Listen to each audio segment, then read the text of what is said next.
कीचड़ में। अब भगवान बजरंगबली को रखा ना, वहां रखो, अरे वहां रखो, जितना समझो रखो।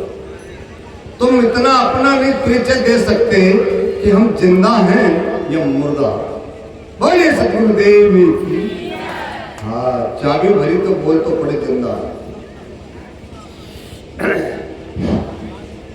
नमो नमो गुरुदेव जी, साधु स्वरूपी देव, आदि अंत गुण काल के जानन हारे भी। संत बड़े परमारती और शीतल उनके तपत बुझा में और की देख के अपनों। सम्मानित मंच पर बैठे बिहार के कोने कोने के संत, और बड़ी बात एक और है कि नेपाल से भी कोई आए हैं एक संत, और हम भी आ गए हैं हरियाणा से आपके बीच में। और पूजनीय संत श्री अभय साहब जी का बड़ा योगदान है हमारे लिए कि हम इस आश्रम के बारे में सुने नहीं थे। पिछले 10 साल से बिहार में आते, जो कि अब की बार पहली बार वहाँ तो प्रोग्राम में रहुआ में आए थे, और वहीं से अभय साहब हमें यहाँ लाए हैं, हम यहाँ तक पहुँचे हैं। आप भक्तों के माताओं के दर्शन हुए हैं, एक जोरदार जयकारा बोल दीजिए। बोलिए सतगुरु अभय साहेब की। और परीक्षा साहब जी के सानिध्य देते प्रोग्राम हो ही रहा। तो टाइम हमें थोड़ा मिला है, ये जय जयकार तो और संत बतेरे बैठे हैं, सबका नाम गिना देंगे हम जानते नहीं। झटाझट और फटाफट 2-4 बात ले लीजिए, शायद आपके जीवन में काम आ जाए। गुरु और चेला, गुरु चेला को माप रहा है और चेला गुरु को माप तोल कर रहा है, इनमें दम कितना है सुनिए जरा गौर से। एक किसी आदमी ने कहा, तो परीक्षा चल रही थी, बच्चों का चक्कर में गया था और वो रास्ते में आता हुआ मिल गया, तो बोला यार मैं बहुत परेशान हूँ। तो वो माते साधु समाज, खासकर तुम ही सुलझ जाओगे तो देश सुलझ जाएगा, तुम्हारा झंझट नहीं समझ में आ रहा तो देश कैसे सुलझ जाएगा। जहां आगे बैठती हो और झंझट रखती हो। तो कहा मैं बड़ा परेशान हूं, कोई रास्ता बताइए। तो उसने कहा कि ऐसे ऐसे महात्मा जी हैं और उनके पास चले जाओ, उपदेश ले लो, आपका बेड़ा पार हो जाएगा। जैसे आजकल बहुत सारे गुरु बहुत चले हुए हैं, मंत्र से तंत्र से अगरबत्ती जलाने से बड़े पाप कटाते हैं और पत्थर पूजा में झुका लेते हैं और पैसा चढ़वाते हैं और उठा के जेब में धर लेते हैं। ऐसे गुरु बहुत हैं, तो ऐसे शिष्य भी बहुत हैं। पके पके गुरु भी कम मिलेंगे और पके पके चेला भी कम मिलेंगे, ये भी एक बड़ी बात है। तो गुरु जी के पास वो गया, तो गुरु जी आराम से दोपहर का भोजन लेकर के तख्त पर लौटे हुए, आपके यहाँ पाटा बोलते हैं, हमारे यहाँ तख्त बोलते हैं, उस पर लौटे हुए थे आराम से। तो घर पर में गया कि गुरु जी मुझे ज्ञान चाहिए। अब कोई दीक्षा माला कुछ और कुछ बोलते, ज्ञान चाहिए, डायरेक्ट ज्ञान मांगा। तो गुरु जी ने भी मजाक में कह डाला, हाँ हाँ तुझे ज्ञान मिलेगा, पर कितने पैसे का चाहिए वो जल्दी बताओ, उतने का ही मिलेगा। तो उसने जेब में हाथ मारा तो 2-5 रुपया निकला। जो परिस्थितियों से झुका हुआ आदमी होता है उसके पास ज्यादा पैसा नहीं होता।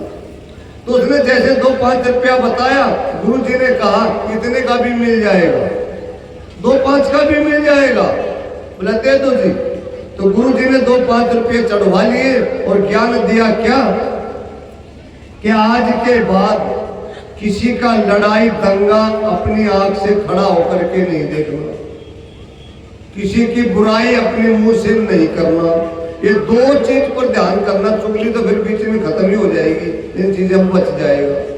तो मन में मलिनता कर ली कि गुरु जी ने मंत्र भी दिया, तो कुछ नहीं दिया।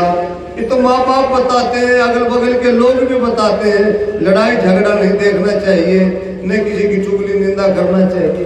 तो कोई खास बात नहीं बताई गुरु जी ने, मन में विचार कर दिया, बढ़िया बढ़िया नहीं, कुछ दिन बीते, ऐसा संजोग बैठा, आपके गांव से शहर में जाना पड़ा कोई वस्तु लेने के लिए, और ऐसे रास्ते से जाना पड़ा, उस रास्ते में एक कॉलेज थी।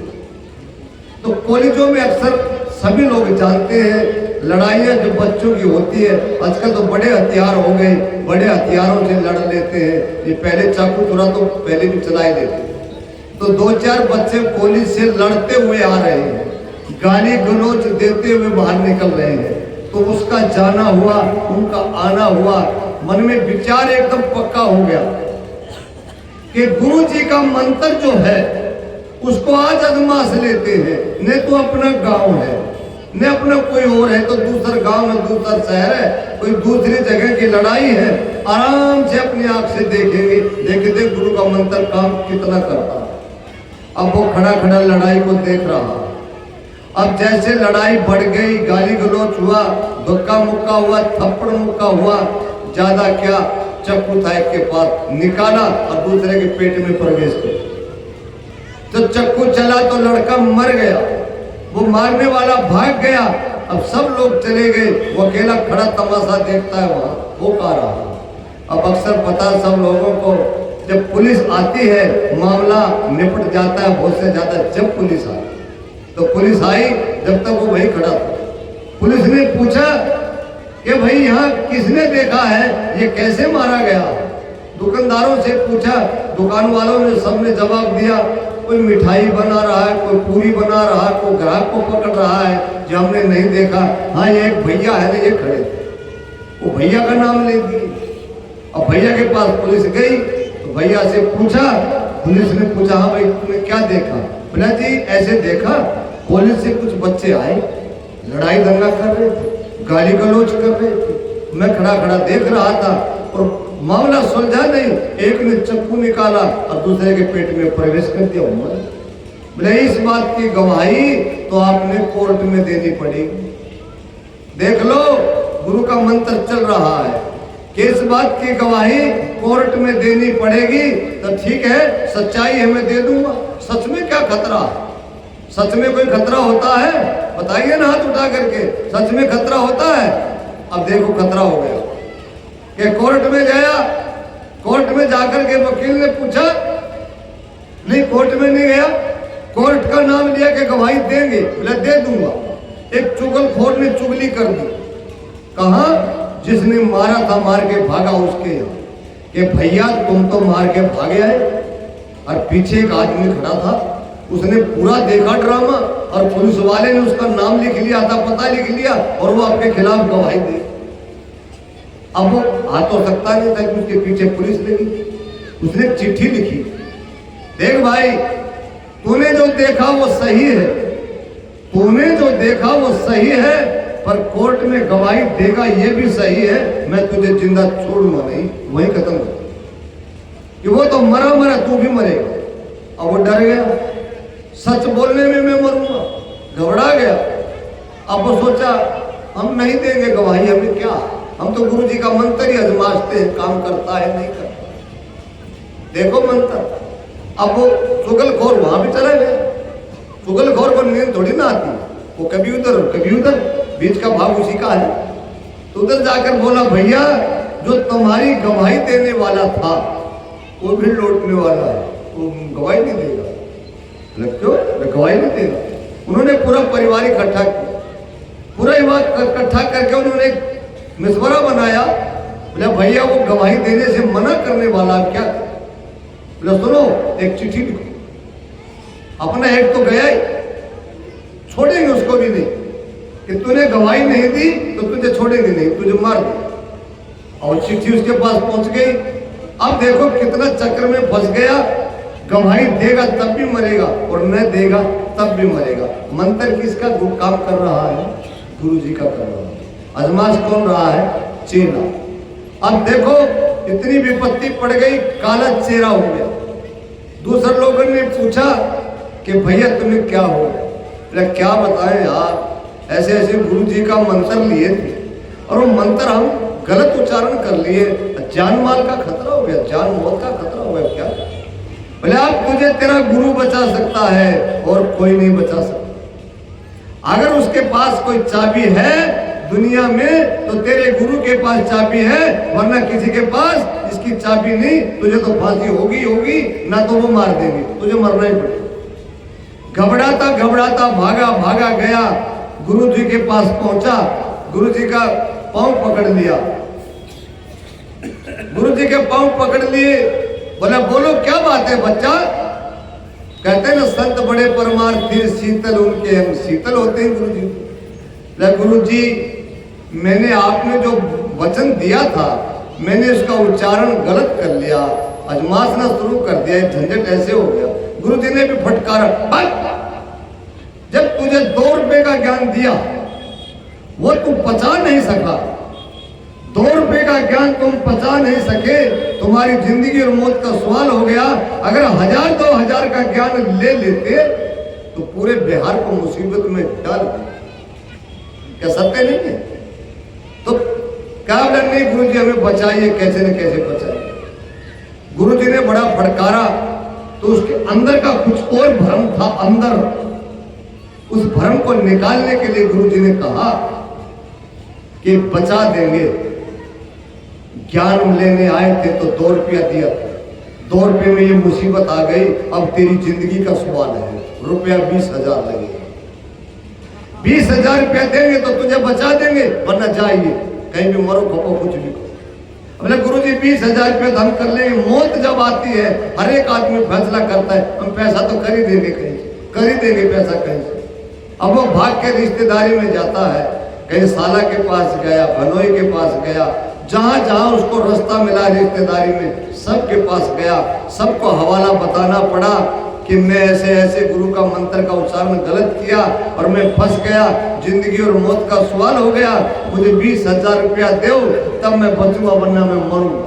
तो सबने ये जवाब दिया कि तू 2 रुपए का ज्ञान नहीं पचा सका और अब तो तेरी मौत का सवाल है, तू मरेगा, हमारे 20,000 रुपया कौन देगा। नहीं दिया किसी ने, वापिस गुरु जी के पास आ जाता है, गुरु जी के चरण लग जाता है, छोड़ता नहीं, पांव पकड़ता है कि गुरु जी मुझे बचा लो, कैसे भी बचा लो, मुझे कोई रास्ता नहीं मिला। ये तो यकीन हो गया ना दुनिया में कोई नहीं है किसी का। या एक भजन आता है एक संत जी का, न हम खुद किसी के हैं न हमारा भी कोई, हम भी किसी के नहीं है, हमारा भी कोई नहीं है। ये नोती दाती दादी पादी जो कुछ भी कुछ लिया जाता है, ये तो एक हमारा समाज में रहने के लिए एक अटकल बनाया गया है। कोई किसी का नहीं, नौबत आती है जब बूढ़ी माँ को ले जाओ, बूढ़े दादा को ले जाओ, बाबू को ले जाओ, माँ को ले जाओ, हम नहीं जाना चाहते। जब अपने पे पड़ती है तभी कहा कोई नहीं किसी का, स्वयं अपने बन जाओ, बन जाओ। आप भी इस उदाहरण से सीख ले जाना।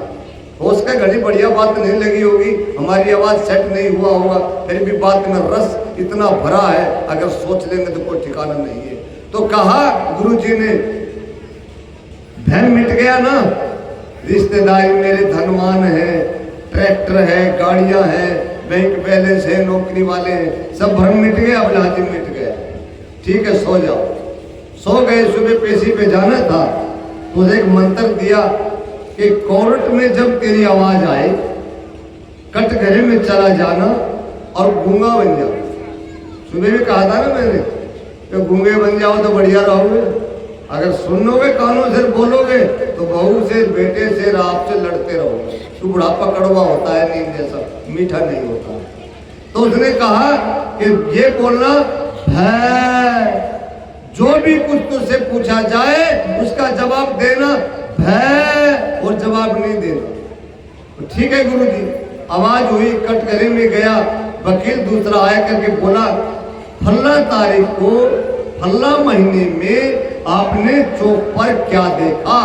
उसने आवाज दिया है, 3 बारी बोला, तीनों बारी ये आवाज दिया है। जज ने फैसला सुना दिया, यहाँ बहरे और गूंगों की गवाही नहीं लगती है, इसको बाइज्जत बरी किया जाए और इसका असली बोलने वाला गवाह ला करके मुकदमे को आगे बढ़ाया जाए। तो गुरु जी का मंत्र काम क्या नहीं किया, गुरु जी ने पूरा भ्रम निकाला नहीं निकाला, 1-2 रुपए के ज्ञान से लाखों तक का मामला निपटा दिया। कोई देने वाला नहीं है, स्वयं आपका खुद कर सकता है इंसान जो करता है। यही से कहते हैं जड़ चेतन दो वस्तु हैं, इन्हें हमें कभी न जाना, कैसे मिटे कल्पना तेरी जो खुद को नहीं पहचाना। सुबह प्रसन्न चल रहा था, मोक्ष का तो लगे 2 मिनट और भी दे देते हैं, कोई बात नहीं, मौका बहुत मुश्किल से मिला।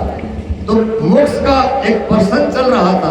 हमारा मानना ये मोक्ष किसी चीज का होता है, इस शरीर का मोक्ष नहीं होता। अगर होता भी है तो यहां से छूट जाएगा, यहां से छूट जाएगा, दूसरी जगह जरूर घर बनाएगा। कारण अंडा से, पिंड से, उसमत से, ये जो 4 खानियां जो बताई गई हैं ये खाली नहीं, ये भरी है। यही हमें इनका बीज बनता पूरे जीवन में। सोच हमारी है, ये हम कहाँ का बना पाएंगे, कहाँ जाएंगे। जड़ चेतन का यही सवाल है। चेत जाओगे तो शायद अच्छी जगह मिल जाएगी। त्याग होता है, मोक्ष होता है। जैसे नशा बीड़ी का करता है, बीड़ी छुड़ा सकता है, छोड़ सकता है। बीमारी दुर्व्यसन शरीर में है, उसका त्याग हो सकता है, उसका मोक्ष हो सकता है। बाकी मोक्ष आपका है ही है। बीमारियों से बच जाओगे तो स्वयं सुधर जाओगे तो अच्छे हो जाओगे। मेरा कहने का भाव ये है, संतों की बात लेके जा रहे हो, उन बातों में मेरा छोटा उदाहरण है। गुरु शिष्य का भाव, चेला ने गुरु को बख्शा तो जेल तक चला गया और गुरु ने धोया, बगैर साबुन को धो डाला। उसके रिश्तेदारों तक का अंदाजा उसको लगवा दिया कि तेरे अंदर कितना दम है और उनके अंदर कितना दम है। कोनो दम नहीं, स्वयं में खुद खुदा है। एक सदगुरु कबीर साहब कहते हैं, बोलिए सदगुरु देव की, बोलिए सदगुरु देव की जय। बहुत सुंदर विचार। और एक और बताएं, जिसके पास ऑन राइट फोन है, ये प्रोग्राम सारा यहाँ का बन रहा है, आपको यूट्यूब पर मिलेगा। गुलशन कबीर के नाम से मेरा चैनल है और एक गुलशन संत कबीर के नाम से 2 चैनल है। दोनों पे, एक पे लाइव होएगा और एक पे वीडियो कटिंग होकर के आएंगी अलग अलग संतों की। दोनों चैनल सब्सक्राइब कर लीजिएगा, आपको लाभ मिलेगा। पूरे भारत में जाते हैं, सब संतों के अच्छे अच्छे जो बोलने वाले हैं, बाकी संतों की वीडियो आपको मिलेगी। बोलिए सदगुरु देव की जय। संत समाज।